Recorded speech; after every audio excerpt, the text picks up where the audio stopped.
I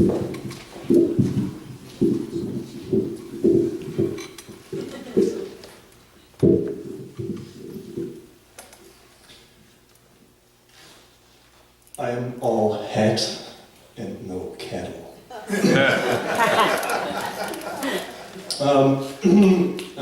I will now read from a place that is very much unlike this place, and so get yourself ready. No, I want to first thank Hank for inviting me. So get ready for a place that is very much unlike this place. Imagine wind, because there's always wind, something like shh, the whole time, all day, every day. It's the eastern high plains of New Mexico. You have to kind of see past my German accent, which I only have now, tonight, just for you. But you have to see past that because nobody here has a German accent. Yes, there's a lot of wind, there's tumbleweed. Imagine the tumbleweed. Get yourself into the tumbleweed groove. All this here, all the beautiful images totally disappear. There's nothing but sky.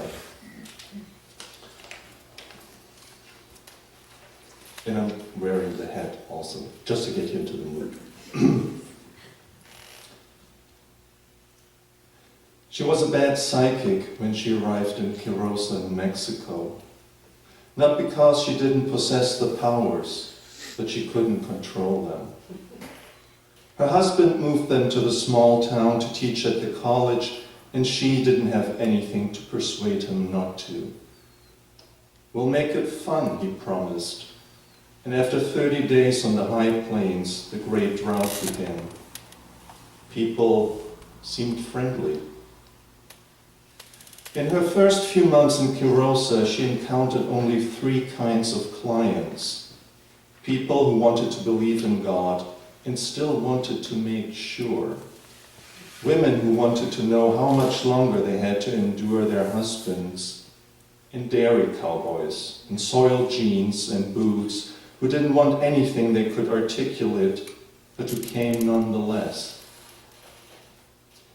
They expected crystal balls and tea leaves, but all they had to do was take off their boots and socks. Sometimes Jenny read hands, but it was looking at their feet that told her most about the people coming to her small place on Avenue D. This was hard to admit, and harder to tell her clients. People trusted her with her hands, but they felt silly and naked when Jenny took their feet in her lap and stared at bunions, neglected nails, squeezed toes. Still. Her hair was strawberry blonde, her complexion of a near yellowish white, and freckles abounded. How could they not? Jenny liked to joke that when it came to all things magic, you could do worse than having long red hair. She said her boobs helped too. It kept shy men coming. The very first person to come through the door of the small standalone building on Avenue D seated himself at the small round table, and when Jenny asked the 60-year-old to remove his heavy boots, he grinned, shook his head, whistled, and walked away. The sticker on his truck endorsed the GOP in no uncertain terms. In Quirosa, that didn't mean much. God was spelled G-O-P. That Saturday, she went eastward toward the Texas border with her husky Xerxes and Shibuya in the backseat.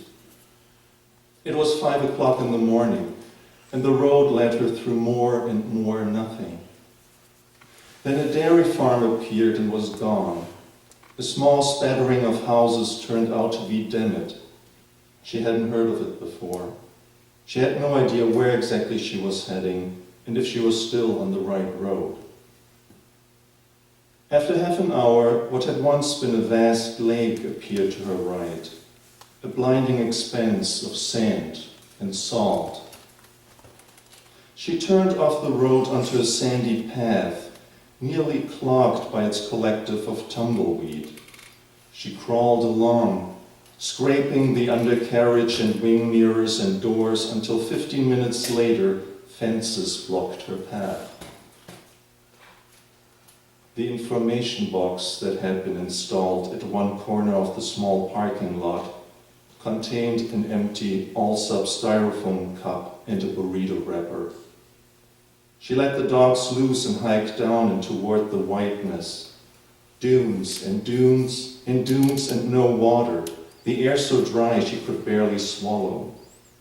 The dogs plowed through it as though it might be snow, half crazed, jumping and galloping, yapping in strange, high voices. The sun had risen barely over the horizon, and yet she wished for even darker lenses, sunlight like box cutters, perforating her retinas. And there was no sound, not of cars or trucks, not of planes or harvesters. And there was no sound other than wind in her ears, the sand brushing her face and hair. She kept walking past the signs that told her to turn around. This morning, she allowed herself to disregard the signposts. What could they do to her out here? Would the state police arrest her and drag her off to jail? She turned, as though a uniformed figure might be hidden behind the next dune. No other sound reached her until Shibuya's fur stood up, and her ugly bark scratched and tore at the silence. And a dark spot had appeared in front of them, then was gone again, only to resurface moments later from behind a dune. It was still far off, but she couldn't tell the distance on this beach, where everything seemed right here and miles away at the same time. Over the next few minutes, the spot became slowly larger. What had looked as small as a stray calf rose higher and higher, and Jenny stared, uncertain of where she was, and none of the shapes she knew to expect from books and neighbors' tales seemed to fit.